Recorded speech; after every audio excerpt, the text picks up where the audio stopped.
Don't move to Dallas. Hi, I'm Dee Walton, your partner in real estate, powered by Monument Realty, and today I am here to talk about the top 7 reasons you should not move to Dallas. Now, to be transparent, this video was actually kind of hard for me to write because I really love Dallas.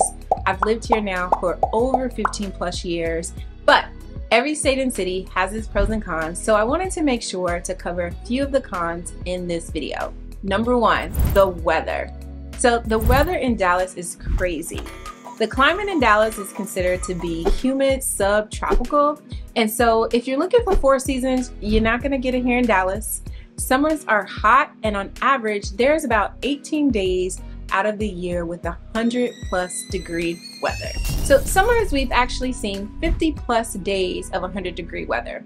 The hottest months of the year are July and August, and during these months, it's important for homeowners to take extra precaution of their lawns and to keep them consistently watered to protect their home from foundation damage that can be caused by the expansive clay that is in the soil. Spring and fall tend to be pretty mild, with the average temperatures having around 60 to 70s.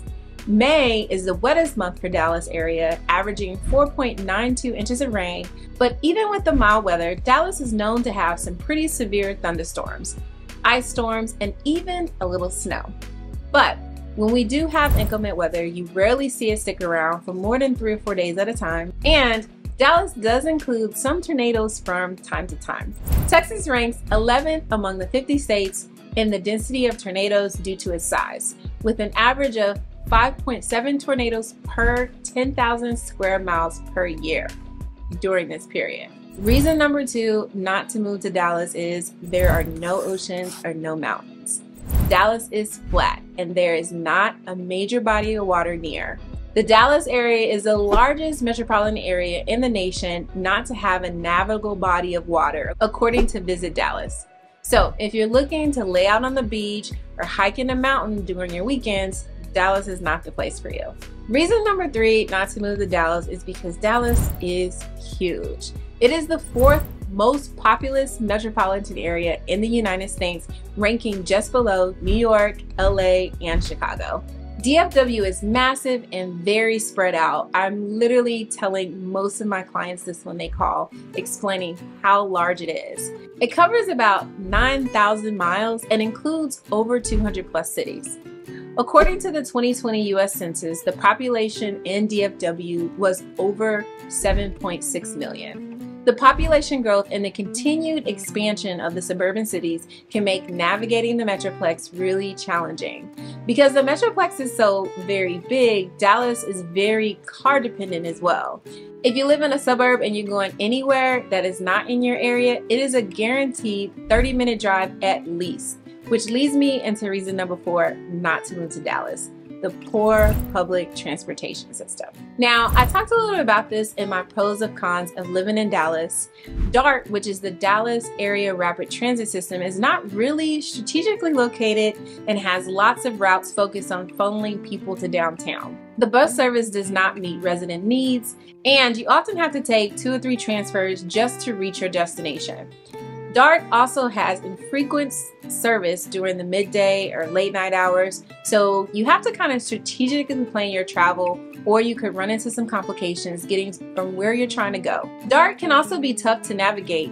Routes can be difficult to understand and inefficient. So if you're new to the area and you plan to use public transportation, please be sure to do your homework and give yourself some time to understand and navigate the system. Reason number 5 not to move to Dallas are the toll roads. So DFW Metroplex has 7 toll roads interconnected on some of the major highways needed to travel throughout Dallas. You have the Dallas North Tollway, President George Bush Turnpike, Chisholm Trail Parkway, Addison Airport Toll Tunnel, Mountain Creek Lake Bridge, Sam Rayburn Tollway, Louisville Lake Toll Bridge, and the 360 Tollway. That is a lot of tolls.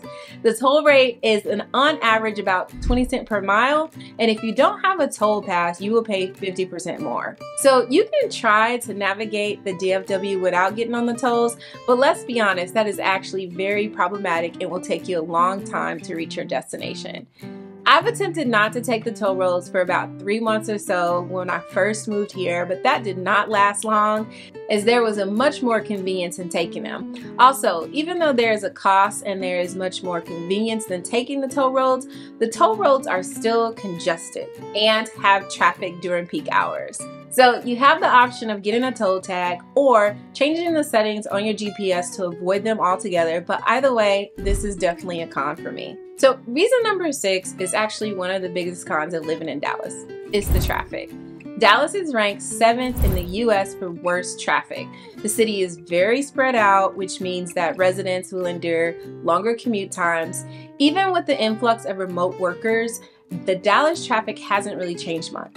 A study released by a geolocation technology company, TomTom, shows that the typical Dallas-Fort Worth driver wastes about 39 hours last year due to traffic congestion. DFW's traffic congestion rate is about 17%.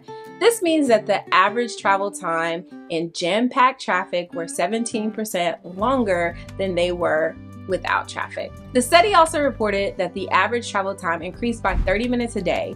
So if you're commuting throughout the Metroplex, this is something you definitely want to be mindful of, especially based on your lifestyle, where you work, etc. Reason number 7 not to move to Dallas is the property taxes. So because Dallas does not have income state taxes, we actually do have a higher tax rate on our homes based on the national average. So the amount is actually based on the assessed value and it's determined by the tax assessor that is hired by the state. They come out to your property and they complete a valuation of your home, comparing it, of course, to your neighbors. Most homeowners have to pay the fees, usually on a monthly basis, but you can also pay it through your monthly mortgage company as well. The money here in Texas used for our property taxes goes towards the community. It also goes towards the infrastructure improvements and, of course, the local public schooling. And I talked about this before, but as a homeowner, our property tax rate is a con, and it's typically higher than what a homeowner pays in other states. In other states, the national average is about 1.1%, but here in Texas, our average property tax is about 1.9%. Texas actually ranks 7 out of the 50 states for the average tax rate. So this is something that you should be aware of if you plan on becoming a homeowner here in Texas. But again, since we don't actually have income taxes, sometimes the overall tax contribution may be less than living in Texas depending on where you're coming from. Now you know the top 7 reasons not to move to Dallas. If you're interested in learning more, check out my video where I talk about the pros and cons of living in Dallas. Please reach out if you have any questions. Thank you so much for watching. I look forward to seeing you in the next video.